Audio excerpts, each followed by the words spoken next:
France, Europe, Dubai, Vietnam आदि विदेश की सभी यात्राएं अब बिना किसी चिंता और परेशानी के, जी हाँ, नागफनी टूर्स एंड ट्रेवल्स आपके लिए लाया है शुद्ध जैन भोजन के साथ बेहतरीन आवास व्यवस्था। आज ही संपर्क करके अपनी बुकिंग कराएं श्री भूपेंद्र जैन एवं श्री महावीर जैन।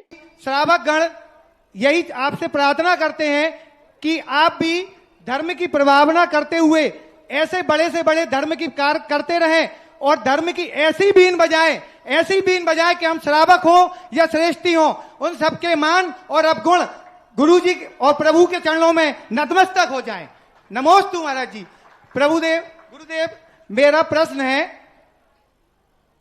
कि रावण के कर्म काल में इतना बड़ा कर्मकांड करने के बाद शूर्पणखा कहां गई होगी? गुरुदेव, पहली बात है, देखो कितनी आया कि बंसी, मैं तो ना तो किसी को नतमस्तक करना चाहता हूं, न मैं तो अपने आप में मस्त रहता हूं। मैं तो अपनी बीन बनाने में, जो कहता है तुरंत सामने प्रसंग आया कह दिया, भूल गया।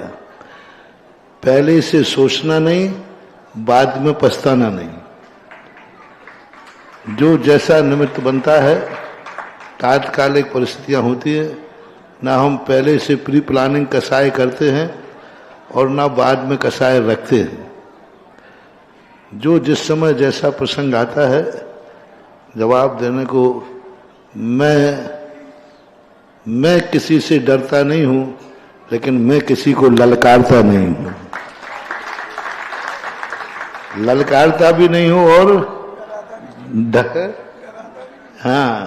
ललकारता भी नहीं हूं और डराता भी नहीं हूं और डरता भी नहीं हूं। क्योंकि लोग प्रयास करते हैं, क्योंकि कई लोग ऐसे हो जाते हैं, वो मूल व्यक्ति नहीं होते हैं, उनके पीछे कोई ना कोई माइंड होता है। वो लोग क्या करते हैं, किसी प्रकार से दूसरों को अपने हाथ में लेकर के ऐसे षड्यंत्र रचते हैं। कितनी करो मकड़ी, कितना भी जाल बुल्ले, अंत में मकड़ी ही फंस के मरेगी। शूर्पणखा कितना भी जाल बुन ले, विनाश तो शूर्पणखा का ही होना है। शूर्पणखा का विनाश एक छोटी सी गलती से शूर्पणखा को क्या क्या खोना पड़ा। एक छोटी सी भूल थी, भूल के परिणाम स्वरूप उसने अपने जो कहते ना रौब, हुकूमत, अपनी ताकत का, राम लक्ष्मण ने जब दोनों के प्रति उसने अपना प्रणय प्रस्ताव स्वीकार नहीं किया, तो उसने सोचा ऐसे नहीं मानेंगे ये दोनों, मेरे पास एक रौब है, खतरनाक रौब, मैं इनको परेशान करके दुखी करके मनाऊंगी। शूर्पणखा का देखना, चाल देखना कितनी खतरनाक थी। पहले तो उसने बड़े प्रेम से मनवाया कि राम लक्ष्मण कोई मान जाए, अपना प्रणय प्रस्ताव रखा। जब नहीं माना तो उसके मन में भाव आया, मैं ताकत से मनवाऊंगी, मैं षड्यंत्र से मनवाऊंगी, मैं इनको इतना परेशान कर दूंगी कि इनको हमारा प्रस्ताव मानना ही पड़ेगा। उसका परिणाम उसने विकराल रूप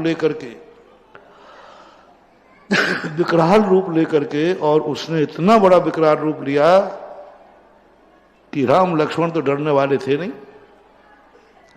और उसमें लखन भैया और हों, पर निपटा दिया शूर्पणखा को। अब उसने फिर षड्यंत्र रहा। नागिन कभी शांत नहीं होती, ध्यान रखना। आधकुचली नागिन और खतरनाक होती है। जब वो सब तरफ से परेशान हो गई, सब तरफ से हार गई, कोई भी उसका साथ नहीं दे रहा है, तो फिर वो और ज्यादा फुंकार हो गई। वो सीधे अपने बेटों को ललकारती है, अपने पति को ललकारती। खरदूषण की पत्नी थी वो। अब देखो, एक गलती की थी, उस एक गलती से दूसरी गलती की निपुति हो गई। तीसरी गलती की, फिर फिर सोचा कि हमारे पति से कहेंगे तो पति इनको निपटा देगा, सो विधवा हो गई। खरदूषण भी मर गए। उसने सोचा कि अब हमारा सबसे बड़ा भैया है रावण, शूर्पणखा शायद रावण की बहन थी, बहुत बड़ा भैया है, तो भैया इसको निपटा देगा। फिर षड्यंत्र रहा, तो भैया को भी निपटा दिया, पूरी लंका को भी निपटा दिया। एक शूर्पणखा ने पूरी लंका बर्बाद कर दी, और एक शूर्पणखा ने कितना बड़ा आनंद, कितना बड़ा पाप, एक छोटी सी भूल के कारण, एक छोटी सी भूल ने शूर्पणखा ने अपने बेटे खोए, अपना पति खोया, अपना भाई खोया, लंका का नाहे तहस नहस किया और पूरे वंश की दुर्गति कराई। यानी लंका का तहस नहस, एक अकेली, देखो कुछ भी नहीं था। यदि शूर्पणखा ये आग नहीं लगाती तो न सीता का अपहरण होता, क्योंकि रावण आते ही नहीं वहां, आने का वनवास में रहे थे, रावण को आने का सवाल ही नहीं था वहां। मां शूर्पणखा ने जाकर के अपना बेटे को जब विद्या सिद्ध कर रहा था, उस समय उसने, अब देखो कैसे लोग होते, कैसी निकृष्ट थी, चंद्रहार खड्ग से उसके बेटे को मार दिया लक्ष्मण ने, धोखे से मारा। एक झुरमुट में चंद्रहार खड्ग लटक रही थी, उनने उठा करके झुरमुट को काट दिया, और झुरमुट में शूर्पणखा का बेटा बैठा था, शंभु कोई नाम है। अब उसको मारने आए, उसका देखा कि मेरा बेटा मर गया, भोजन लेके आती थी, और उन्होंने बताया, इन्होंने बताओ कैसी दुनिया है। अपने बेटे के हत्यारे से प्रणय हो गया, राग हो गया, और फिर जो उसने किया उसी ने जाकर के फिर रावण को उत्कीरा। तो रावण तो इनको लड़ने के लिए आया था, रावण तो राम लक्ष्मण से लड़ने आया था, लेकिन वो सीता के रूप को देख करके उसके परिणाम विचलित हो गए। उसका श्रेय भी शूर्पणखा को जाता है। जब रावण दुर्गति गया और सारे लोगों की दहन हुआ, तो शूर्पणखा का तो स्पष्ट है दुर्गति निश्चित ही है। अब हाँ, लोग नहीं समझ पाए त्रिया चरित्र को, लोग नहीं समझ पाए शूर्पणखा को कि उन दोनों की गलती नहीं है, गलती तो शूर्पणखा की है। लेकिन महिलाओं में एक गॉड गिफ्ट होती है, वो जिस समय रो रो करके अपना प्रस्ताव रखती तो अच्छे अच्छे पसीज जाते हैं। हाँ, अच्छे अच्छे रोकर ऐसा प्रयास, ऐसा भाव रखती है जिससे ऐसा लगता है कि ये बिल्कुल सही करे। अब उनका पति भी नहीं समझ पाया अपनी पत्नी की बात, कि पत्नी की ही गलती है, उन दोनों की कोई गलती नहीं है, इसी ने उनको उत्तेजित किया है, इन्हीं ने उनको उसके ललकारा है। लेकिन पत्नी की बातों में आ गए। अब पत्नी की बातों में आने पर खरदूषण को मरना पड़ा। रावण भी नहीं समझ पाया, इतना नीतिज्ञ, लो साहब उसको नाश होने लगा।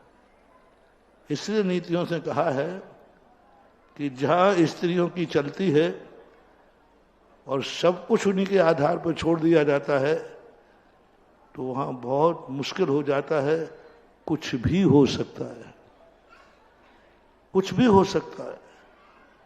और शूर्पणखा एक अकेली नारी ने, एक नारी के षड्यंत्र में सब फंसते गए, सब फंसते गए, और सब अंत में एक एक करके सब मरते गए।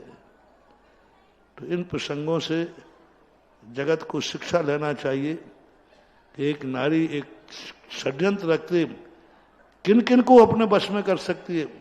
झूठे को सांचा सिद्ध कर दिया, गलती उनकी नहीं थी, गलती थी, और सिद्ध कर दिया, करती गई सिद्ध, और बड़े बड़े धुरंधर भी उसकी बातों में आते गए और मिटते गए, और मिटना ही पड़ा। ऐसा बना। प्रश्न ये है कि गुरुवर आखिर वो है कहाँ, उसको कौन सी गति मिली होगी अंदर से, तो कहाँ पे है, कुछ व्याख्यान अपने गंदे लोगों को ढूंढ के क्या करोगे? अच्छा, क्या पागल आदमी। गंदे लोगों को ढूंढ के, अरे अपने पास तो अच्छे लोगों का एड्रेस है जो सिद्धालय में विराजमान है। अगली जिज्ञासा अच्छे लोगों की लिस्ट जिनके पास है, इन गंदे लोग क्या पढ़े होंगे कहीं दुर्गति में, पढ़ी होगी कहीं एक इंद्रियों में, त्रियंत्र में, कौन पूछे। गंदे लोगों को ज्यादा दिमाग में नहीं रखना, बस गंदे लोगों से सावधान जरूर रहना। परिवार को भी सावधान रहना चाहिए ऐसे षड्यंत्रकारियों से, साधु संतों को भी सावधान रहना चाहिए, समाज को भी सावधान रहना चाहिए। थोड़े से चूकोगे तो वही हाल होगा। गुरुवर तो हम शोक तो न इसलिए जाने। पूछ रहे थे कि रूप बदल के इस समय तो नहीं आगे गए।